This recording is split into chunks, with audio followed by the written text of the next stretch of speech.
Hindi pa confirmed kung si Jayden Gardner ang kukuhanin ng Converge Fiberxers bilang kanilang import sa Governors Cup Season 50. Kung si Jayden Gardner ang posibleng kuhanin ng Converge bilang import sa Governors Cup, eto ang mangyayari. Si Jayden Gardner ay fit sa sistema ni Coach Delta Pineda sa pick and pop, may decent mid-range at 3-point shot, swak siya sa mabilis na opensa ng Converge. Solid din siya pagkuha ng rebound na may 9 rebound per game sa kanyang G-League days. Hindi siya elite rim protector, pero mobile siya, kaya niya mag-switch sa 1-5 sa defense ni Coach Delta Pineda. Si Jayden Gardner ay high motor, na fit sa energy ng Converge, siya ay isang versatile na pwedeng sa posisyon ng 4-5 depende sa matchup. Si Jayden Gardner ay hindi ball dominant, 6'6" siya na kaya mag-shoot sa labas at mag-kick out ng bola. Hindi siya magdadala ng 30 points per game, pero magpapaganda siya ng sistema.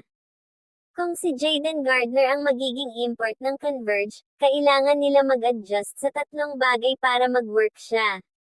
Gagamitin si Jayden Gardner sa high pick and pop kasama si Juan Gomez de Leaño at Mikey Williams. Mas aggressive sa hedges sa ball screen.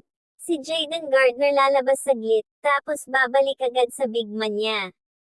Dadagdagan ang switching sa 3-5 position para hindi ma-expose si Justin Arana. Kung mas maliit ang lineup, mas mabilis ang pacing. Si Justin Arana o Justin Baltazar ang magiging 5 kapag si Jayden Gardner ang 4.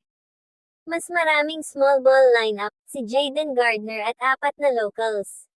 Mas mabilis ang tempo para gamitin yung kondisyon ni Jayden Gardner at ng guards. Hindi kailangan baguhin ni Coach Delta Pineda ang buong sistema.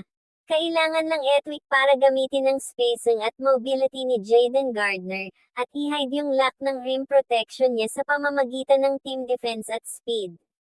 Si Jayden Gardner ay nag-a-average ng 23.8 points per game, 8.8 rebound per game, 3.3 assist per game, 1.0 steal per game, sa kanyang East Asia Super League 2025 hanggang 2026.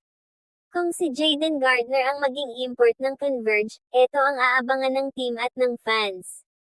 Aabangan ng fans ang mga pick and pop threes niya kasama si Juan Gomez de Leaño. Mas maraming open lanes para sa drives ng locals. Aabangan ng team ang second chance points at mas kaunting fast break ng kalaban.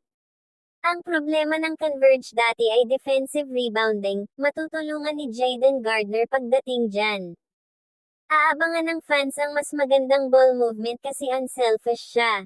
3.3 assist per game lang si Jayden Gardner pero marunong mag-kick out at mag-move without the ball. Aabangan ng team ang mas mabilis na rotation sa depensa.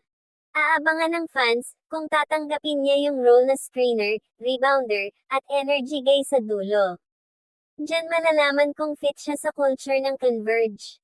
Hindi siya si Jamal Franklin na 30 points per game type. Pero kung gusto mo ng import na magpapaganda ng system at hindi sisira ng chemistry, si Jayden Gardner yung ganong klaseng import. Abangan na lang natin ang susunod na update ng Converge para sa kanilang bagong import. Kung may opinion kayo tungkol sa ating topic, komento nyo lang sa ibaba ng ating video para mapag-usapan natin yan. At kung umabot ka naman dito, paki-subscribe mo naman ang ating channel para updated ka sa mga bagong upload natin dito. Yun lamang po at maraming salamat po sa inyo.